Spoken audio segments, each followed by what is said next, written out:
PMK MLA நீக்கம் தொடர்பான குழப்பத்திற்கு சட்டப்பேரவை கூடும்போது முடிவு செய்யப்படும் என்று சபாநாயகர் அப்பாவு தெரிவித்துள்ளார்.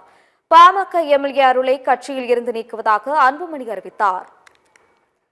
இது தொடர்பாக அன்புமணி தரப்பில் சபாநாயகரிடம் கடிதம் கொடுக்கப்பட்டது. ஆனால் பாமக எம்எல்ஏ அருளை கட்சியில் இருந்து நீக்கும் அதிகாரம் அன்புமணிக்கு இல்லை என்று ராமதாஸ் அறிவித்தார். இந்நிலையில் பாமக எம்எல்ஏ நீக்கம் தொடர்பான குழப்பத்திற்கு சட்டப்பேரவை கூடும் போது முடிவு செய்யப்படும் என்று சபாநாயகர் அப்பாவு தெரிவித்துள்ளார். தொடர்ந்து பேசிய அவர், தமிழ்நாடு அரசின் மொத்த நிதியில் 13.4% கல்விக்காக ஒதுக்கீடு செய்யப்படுகிறது என்று கூறினார்.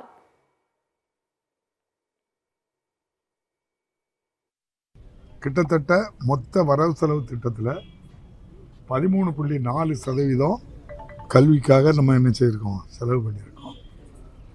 அதை பக்கத்தில் இருக்கவர்கிட்ட அவர் கேட்க சொல்லணும்.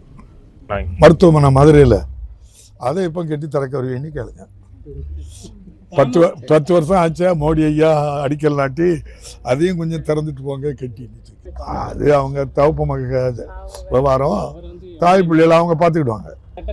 அது அங்கே அசம்பிளி நடக்கும்போது பாருங்க தெரியும். அவங்க எல்லாம் பாவம், அவங்க பார்த்துக்கிடுவாங்க.